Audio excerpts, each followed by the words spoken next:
Good morning, good afternoon, good evening, football fans. I'm Ryan Cato here with Hunter Thompson. We are the Backups, a football podcast, and today we are here talking about LBs, a position I think with a lot of different opinions across the board, because there's a couple of consensus guys near the top, and then once you get down into it, both Hunter and I agree it's kind of a toss up from there. There's a bunch of different guys that a lot of people see potential in that maybe we don't. And there's definitely some LB needy teams, maybe closer to the end of the first round, that we could see those guys going there. So welcome to the episode. We're glad to be back. Hunter, how you feeling? Bro, I'm good. We're just vibing right now, to be honest. I was just talking about how I've started saying what's poppin' whenever I start a conversation.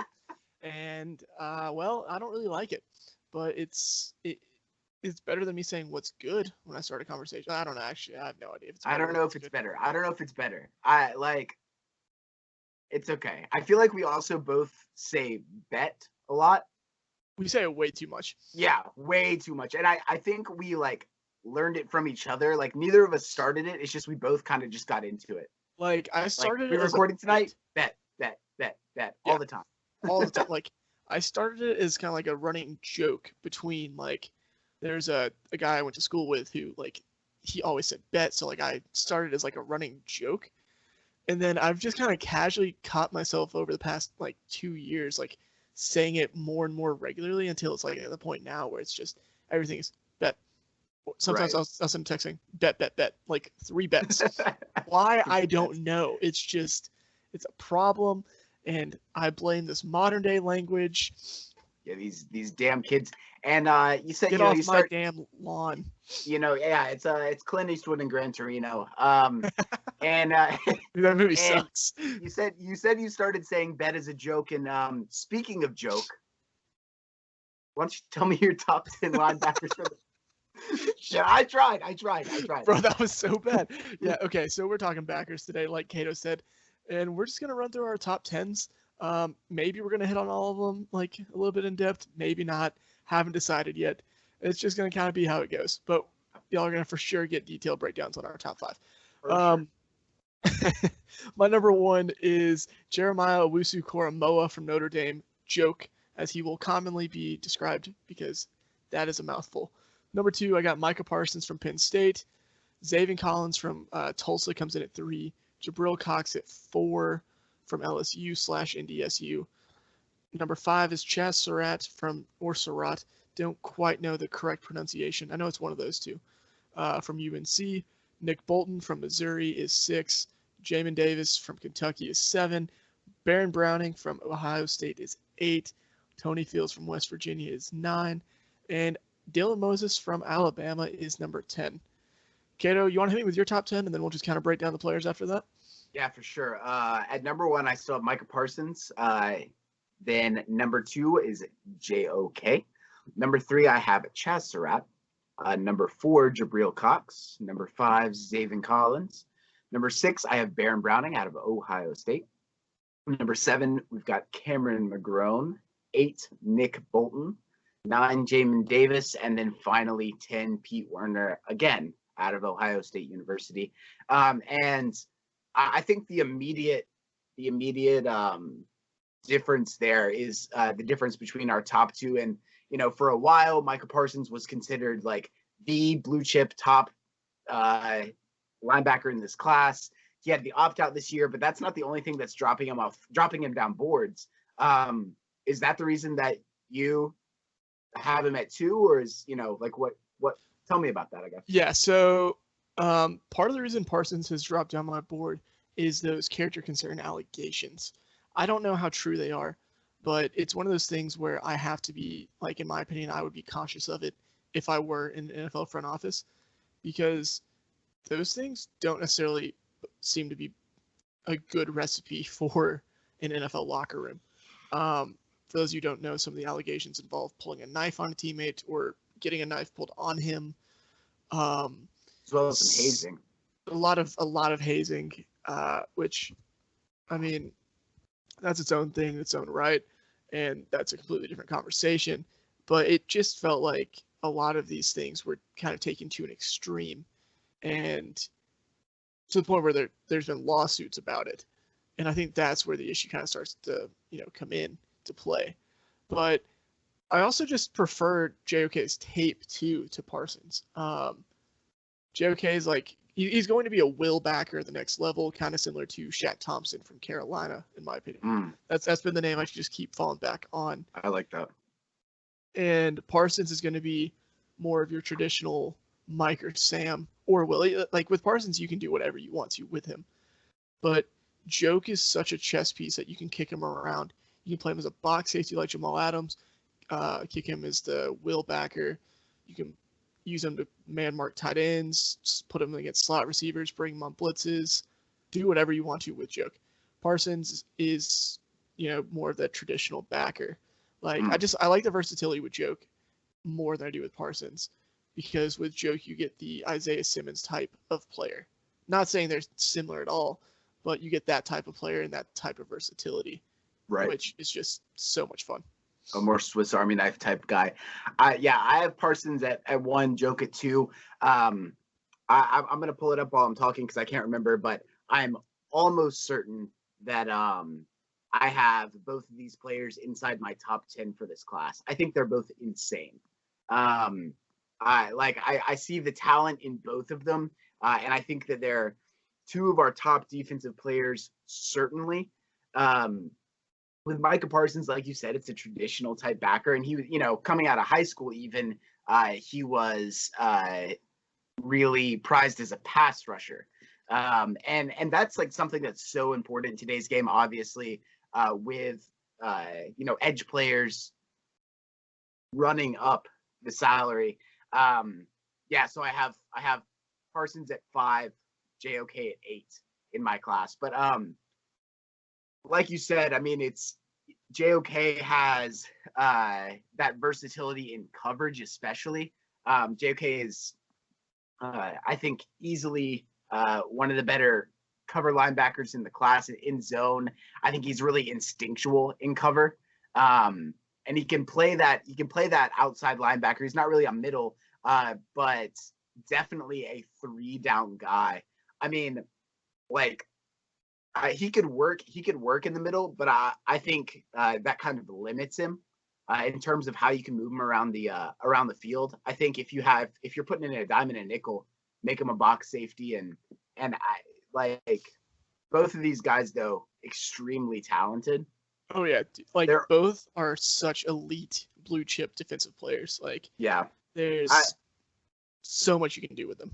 Certainly, and I think definitely the Parsons allegations concern me. Right now, my board is really just what I'm seeing on tape and how they're testing. But I think, you put Parsons in a Belichick system, in a Brian Flores system, in something like that, he's going to have zero chance to fuck around. I mean, there's going to be none of that because he'll get his ass cut. I mean, there's not going to be any of that in the locker room. And I think when you're in college, you're with your peers, you're more likely to get into trouble. That's not excusing anything that he may or may not have done, but you're more likely to get into trouble. When you get into a locker room with 30 and 32-year-old men, there's none of that. It's down to business. You're getting paid. So I think a strict and solid locker room would do Micah Parsons a lot of good, whether all of those allegations, some of those allegations, none of those allegations are true. I think a strict locker room would do him well. I wouldn't be surprised though if JOK is our first linebacker off the board come April. Oh yeah. Honestly, it's one of those things where had the Patriots not loaded up on every single linebacker in free agency, right, which we'll talk about on the free agency extravaganza episode, but I would be sitting here constantly saying, okay, cool, Micah Parsons at 15 to the Patriots makes too much sense. Mm-hmm. Because putting him in the same locker room with all these high character guys like Dante Hightower, Kyle Van Noy, Stephon Gilmore, Bill Belichick himself, all these guys who would be able to hold them accountable would be good for him. But like if you drop him in a younger locker room with less accountability at the top end, I'm worried about what it could be for him if those allegations are true. Right. And I think that's the first thing that comes to mind when I think about Micah Parsons in this draft is the Dolphins at 18. I think the Dolphins, or if the Dolphins trade down, if the Dolphins, let's say, were to trade down from 3 to 12 with the 49ers, the Dolphins could go Parsons at 12. I think that would be a really solid locker room for him to go into with Brian Flores. Obviously, from that same coaching tree. And I don't know. I think that would do him a lot of good. But we have similar 3, 4, and 5. They're just in different orders. Is that right? Mm-hmm.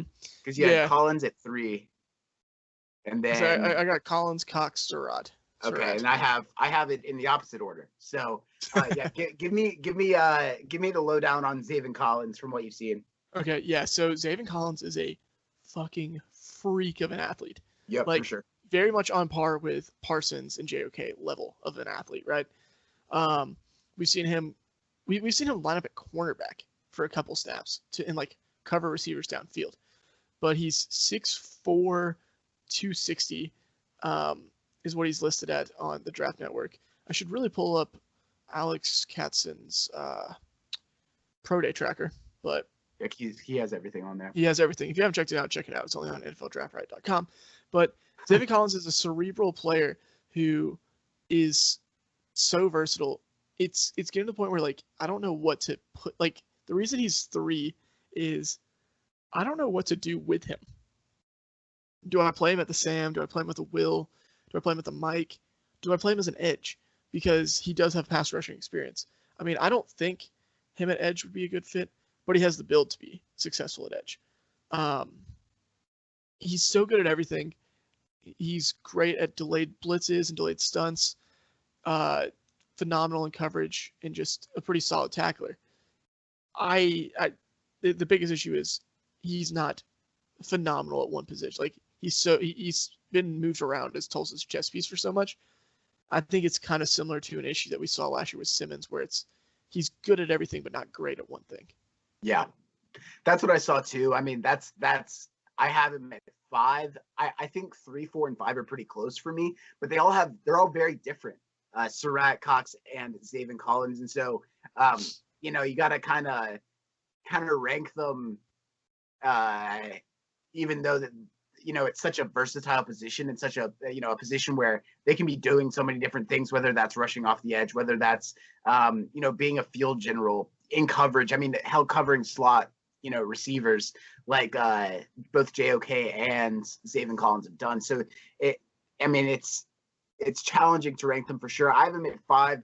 I think, I don't know. I could see Collins is a really strong 3, 4 outside linebacker, like an edge rusher in that kind of deal, where he's down closer to the line. I mean, he's 260 pounds. And I've seen his speed. It's just a man that big. I don't know. I feel like his talents are kind of wasted if he's not matching up against some of these bigger tight ends or fullbacks or something like that. And so I still think he's probably late first, early second round talent. He's a really strong player. Obviously he, was awarded Defensive Player of the Year. So I mean, it's not that I don't like Zaven Collins. I think I just like Surratt and Jabril Cox more. But I could definitely see a team like the Kansas City Chiefs even going Zaven Collins at 31. Yeah, I mean, I don't think they need Zaven Collins in KC. I could see Zaven Collins realistically going to 24 to Pittsburgh or 26 to Cleveland. To Cleveland, yeah. Cleveland definitely needs it. Cleveland's linebacking core is soft. I'll say that much. It is not good.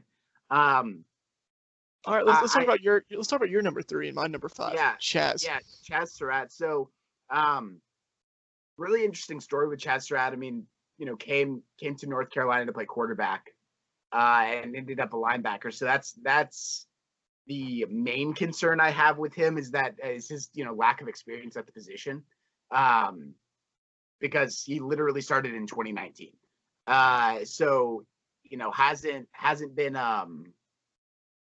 hasn't been playing linebacker since high school and logged all these hours practicing. But he's a incredibly solid linebacker on every down. I mean, he's straight to the ball all the time. He can play coverage. He can run defense. He's in the backfield. I mean, ended up with like 7 or 8 sacks, I think, in 2019. So can really play on every down. And if I'm running a defense, I don't want to have to think about do I have to pull my guy out for this down? Like we talked about some of the other linebackers before we started the episode. I don't think I trust him to be anything more than a sub linebacker. I'm not really interested in that. I want a guy who can stay in all three downs. And Surratt is just such a physical player. I mean, he's athletic. He's quick. So I really enjoyed watching his tape, and I thought he was some of the stronger tape I watched. Yeah, so Surratt has been one of those guys that I've been on the hype train for him all season long. Yeah. All season long. Like he's one of my guys. I love him during this entire process. I went back and rewatched his tape the other day because I've been trying to reevaluate some guys who I've been like, okay, cool. Let me just get a little bit more on them and just double check. And he was one of those guys that I double checked. Mm-hmm. And I was rewatching it and I didn't love him as much as I did the first time around. There's still a lot of good with him. Incredible athlete, very good in coverage. I don't like him as a blitzer. I know they used him a lot as a blitzer, but personally, I just did not like him as a blitzer. But he can be used as a pass rusher, on those delayed stunts and everything. Yeah. But he's a traditional. He strikes me as a Mike, and the problem is he fits the modern day Mike, and how the backers are switching to more sideline to sideline athletic, Deion Jones type, Roquan Smith type guys, right? Absolutely. I do worry though that if he's dropped in the wrong situation, that he is going to struggle because he's not a true thumper, and we'll see him kind of plateau, kind of like we have seen with Deion Jones in Atlanta. Deion Jones thrived with having a big nose tackle in front of him to, clog up running lanes, and then Deion Jones would shoot the gap that was created. And I think Surratt would do the same.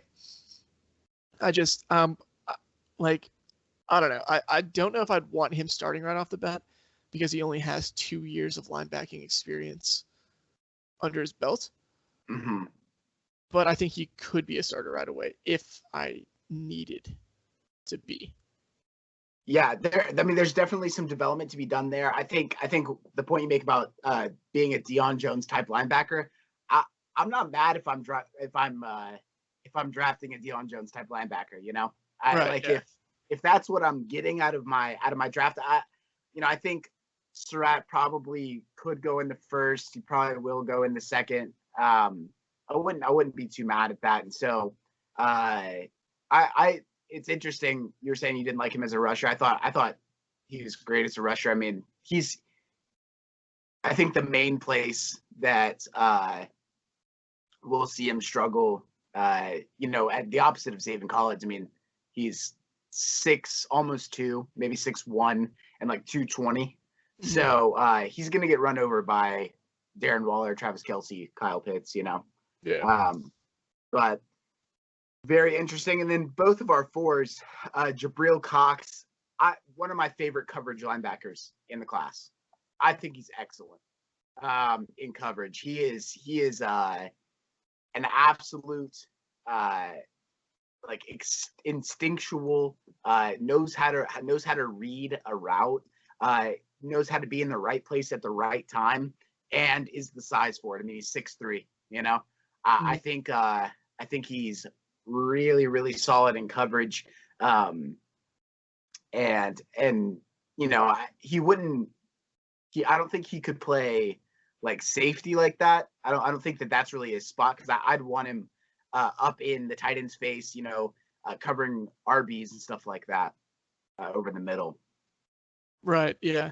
So the thing with Jabril Cox is, I think there's a little bit of concern that he's just going to be another one of those LSU linebackers, but I don't care. LSU is the new linebacker. You Okay. quote this, I don't care. But like, if we look back, like Deion Jones has been there from there. Duke Riley was drafted in the 3rd or 4th round from there. Devin White, Patrick Queen, and now we got Jabril Cox. I'm telling you, LSU has been pumping out linebackers since like 2013 and just been good really linebackers since. Man. Yeah. And the thing is, Jabril Cox is going to be another one of those guys. Like you said, fantastic in coverage. Dude is phenomenal. He's also not a bad blitzer either. No. He like, the thing is, Cox is so good in every aspect. Like, I feel like putting him at 4 is low. Like I feel like is way too low on him. And I don't know if that just speaks volume for how top heavy this linebacker class is or not, but certainly. Like I feel bad about having it at 4. But like, he's a guy who's going to go potentially back in round 1, early round 2, and he's just going to be a 10-year starter for a team. I've seen comps to Lavonte David on the timeline, and I don't hate it. Yeah, it's not bad. I mean, Lavonte David, obviously, you can't be mad about it if you're getting a guy like that. I think Jabril Cox definitely deserves to go in the 1st round. I think so too. He certainly deserves to go in the 1st round more than Jordan Brooks did last year. Yes, I said Jordan Brooks should not have been a 1st round pick, but that's just Seattle being weird and drafting weird. Right. Like, Seattle's like hit weird 1st round picks for like the past like 5 years. Yeah. Some guys I wanted to hit on that we were kind of talking about before, and there's one that is noticeably low on both of our lists that has been, I've seen as high as like LB2 on some lists, which I think is absolute blasphemy. But Nick Bolton out of Missouri, I think he's all flash. I think he's all flash. I mean, he's definitely a thumper, but he is my LB8. And we were talking about him before. I wanted to hear your thoughts on him, but. Yeah, Nick Bolton is a guy who I have kind of been catching shit for all year on draft Twitter, because I don't think he's that good. I think he's just a guy who runs around like a chicken with his head cut off, and doesn't like he makes plays, but he doesn't really do it in a super fun fashion. Like, I've seen him getting 1st round buzz, and that makes no sense to me. I have a 4th round grade on him, and because like, how can you take a backer that's 5'11", 237 pounds and play him at your mic? No. When he's not that good at coverage and he's just a downhill thumper. Like, that's not a thing in today's NFL. And that's not saying there's not a spot for him where if like situationally where if he went in the 1st round, like he would still be a good fit, because like that's very much not the case. There's still spots where you can drop him in and he'll be fine. But as a whole, I don't really see him anything more than I think he's a 2-down backer. You cannot put that man in coverage. I mean, I'm looking at Draft Network right now, and they say he has a pro-ready build. Dog. Tight ends will literally be able to run across the middle, put their hand up, and catch the ball. I mean, 5'11", I don't think he has any chance in contested catch coverage. Like, me picturing Nick Bolton versus Kyle Pitts 1-on-1 down the seam, Nick Bolton doesn't win that at all. Granted, not many backers do, but like, I would feel much more comfortable taking JOK, who has a similar size. Jabril Cox. Jabril Cox, Chaz Surratt, I would feel much more comfortable taking any of the other guys that I have listed ahead of Nick Bolton. in that Yeah, situation. I Granted, mean, like Nick Bolton is my 6, but like I feel like that's too high for him too. yeah, Like Nick Bolton. Cox felt low at 4. Bolton feels way too high at 6. Yeah, I and that's not, obviously Nick Bolton has a place. I think we were talking about this before. I think he's the linebacker that comes in a 3-4 package. So he's not your starting Mike, but like your sub linebacker. I think he would be really solid in that position, especially if you're trying to bring pressure from that second level, not just from your defensive line, but from maybe somebody small slips in between the guard and the tackle and gets in the backfield. Bolton's your guy. But I don't know if he's a complete linebacker. And because like I want to believe in anomalies. I really do. I want to believe that Devontae Smith is the only player with his BMI that'll ever be successful in the NFL, and stuff like that. And I do believe those things. But with Nick Bolton, there's a certain amount of physicality that has to come with that position, I think. Like seeing Nick Bolton's RAS score, for those of you that don't know, there's this guy who does this relative athletic score, puts on Twitter. I think he works for ESPN or something. Don't quite remember. But it's on a scale of 1 to 10, and Nick Bolton got a 3.37, which is horrible. Like his shuttle was in the 2.6th percentile or 2.66 out of 10. His 3-cone was 2.64 out of 10, like in the rankings and everything. And like that just it's bad. Like he was only good in one category, and that was his 40, which he got a 4.6 in, which is decent, but it's still not that fast. Like it's really not like it's fast, like in the grand scheme of historically speaking of linebackers, but like we're gonna compare him to some of these other guys who are running like 4.4s and 4.5, Right. like low 4.5s. Nah, Right. dude, a 4.6 is not enough, and especially if you're gonna be undersized and have slow agility, and you've got to figure out ways to offset that. And I don't think Bolton can. Like you were saying, he's the perfect 3-4 backer or 3-4 Mike, but he's the one you take off once you shift out of the base. Right. He's the one that you pull out when you go to nickel and you go to dime. Like that's not the guy you want on the field. No. Do I think he could be fun? And do I think he'll be a fan favorite somewhere? Yeah.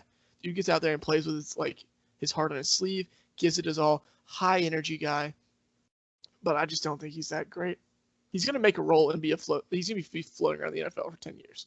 Yeah, like I said, I mean, he's definitely got a place somewhere. I just don't think that the amount of buzz he's getting, like first round, early second round, I don't think that that's it. It's I don't know. It's challenging for me to see that. He's probably going to go round 3, and that's a good spot for him. Completely agree. Lastly, I do just want to hit on some guys that we talked about, both out of the same university, Baron Browning and Pete Werner out of Ohio State. I know you were saying you kind of overlooked Pete Werner when watching Baron Browning, but I think that they're both really exciting prospects. I mean, 2 OLBs out of the same team. I think it's probably around that Nick Bolton range anyway, like second, third round. But I think that they just need more development. They're not missing that key piece like I think Nick Bolton is. Mm-hmm. They both need a little bit of something extra, maybe if that's something technical. But I think that they're both physically. I mean, they're both physically there. It's like 6'3", 240, right where you want your linebacker to be. And I think that they are both really solid 3-down backers. I think Werner's coverage is a little bit better than Browning's. It stands out a little bit more, but I think that they could both be solid blitzers as well as coverage guys at the next level. Yeah. So like you said, I completely missed Werner in my watch of Browning. Like I don't know how I did it, but I just completely forgot that Werner was there. Like I was like, okay, cool. Baron Browning, Tough Borland. Got it. Tough Borland. Shit. Baron Browning. Right. Traits. Good. Seems to be a little raw in some aspects. very raw player. But yeah, dude, I just completely missed Pete Werner. But I do have Browning as my number 8 backer, and I have seen him getting first round buzz, which I don't like either. But I just the traits are there, but I just think he has to something's gonna have to click at the next level. Like I think a good LB coach at the next level is gonna be so good for him. He's 6'3", 241 pounds according to the Draft Network, and dude's good in coverage. Like he's fun. He's gonna be a 4-3 backer somewhere, and it's gonna be very good for whoever gets him. Like he's just gonna take a little bit of developmental time and processing speed time, but he has everything you want in a toolbox. And looking at him physically of a linebacker, just gonna take a little bit of developmental time. Certainly. That's pretty much everybody I wanted to hit on. I don't know if you had anybody else that you were okay. I do think we should hit on Dylan Moses. Here's the thing about Dylan Moses. I actually love Dylan Moses. I think he's that prototypical linebacker size, and he has the flash of Nick Bolton in his 2018 tape. I think the big thing about him was his athleticism and how much of a freaking thumper he is. I mean, the man he's a solid linebacker. But after the injury, I mean, he's looked slow, man. I don't know what is what happened to him, if he just needed more conditioning, like better better rehab out of that injury. But like, I mean, it just wasn't the same afterwards. And man, it makes me sad because I think he could be such a solid OLB at the next level. I mean, if we were just going off a 2018 tape, I think he'd probably be in my top 5. Yeah, so Dylan Moses, bro, you are so frustrating. Because your 2018 tape is god level. Like, you came into the season as my LB2. Like, over my summer scouting notes and everything, as my LB2 because of your 2018 tape. Right. And I knew you weren't going to come back like at that same level because it's an ACL tear, man. We all know how it is. Yeah. I mean, I've never torn an ACL, so I don't actually know how it is. Yeah, me neither, but yeah, but like, I don't know what was wrong with him this year. Like, I've seen him still be an LB2 or an LB1 in some people's boards, and it makes absolutely zero sense. Like, I would probably take him 4th or 5th round. And I was sitting here looking at my board when I was making it earlier today, and I don't even like Moses being on my board, to be honest. Like, that's how I feel about it. But like, because of how good his 2018 tape is, I figured out, like, or kind of decided I have to incorporate him in some capacity. But my God, his 2020 tape is horrid. He was playing, it seemed like he was just playing scared. And I know he came out and said like his knee was still not right. But man, if it's still that bad, take time off, dude. Rehab it properly. Don't force yourself to play when you don't feel like it's right.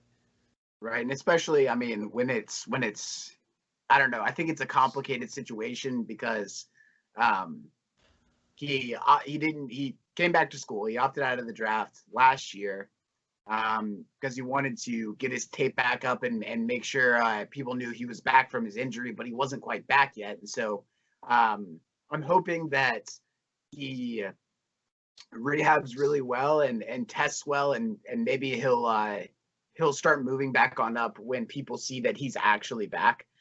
But yeah, for right now, it's really challenging for me to put a grade on him just because 2018 Dylan Moses and 2020 Dylan Moses are such different players. Like, one is a 1st round pick and the other one's like a late day 3 pick. Like, it's such a drastic difference. Is there anybody else you want to talk about on your board real fast? Like any other guys you want to like skim by? I don't think so. But next week What I do want to talk about is wide receivers. Are you interested in doing that? I think you can convince me to talk about some receivers. Okay, let's pencil it in. Wide receivers for Or next week. or what was the thing Lauren said to me on Twitter? Put a pencil in it or something. Put it in pencil. Put it in pencil. Yes. Lawrence, if you put it listen in to this, pencil. shout out to you. You made my day when you said that because I've never heard that before in my life. I think it's supposed to be pencil it in. He said, put it in pencil. Yeah, you can put it in pencil. We'll be talking about receivers. I am so scared to talk about receivers because there are about 40,000 of them on my day one board. I mean, they're like, it's such a deep class. We're going to be talking about like some guys that are way, way down there on because it's just it's so deep, dude. I mean, I'm just looking at Draft Networks right now, and I'm looking at like 180 through 250, and I see Cade Johnson, Marquez Stevenson, Simi Fehoko, Cornell Powell, Jonathan Adams Jr., Shi Smith. Like, I mean, we'll be talking about so many guys. But like this week's episode's very short just because I'm being honest, I just have not enjoyed talking about this linebacker class at all. But all I'm saying is if like next week, like I wouldn't be surprised if next week's like a stupid long episode because of how good the receiver class is. Like I'm looking at my preliminary top 10 that I made back in January, and like I have 5 of those guys with like first round grades, and then the other 5 are early day 2 grades. Yeah, that's scary. Yeah, that's scary. And I think receiver classes are going to be like this kind of from here on out with how good receiver like passing offenses are getting. It's going to be deep. So I'm looking forward to it. You can follow us on Twitter. Good nice God. Voice crack there, buddy. Bad voice crack. I'm still going through puberty, only at 22. You can follow us on Twitter at Arcado NFL, H Thompson NFL. You can find us on YouTube at the Backups Cast and at the Backups Cast wherever you listen to your podcasts.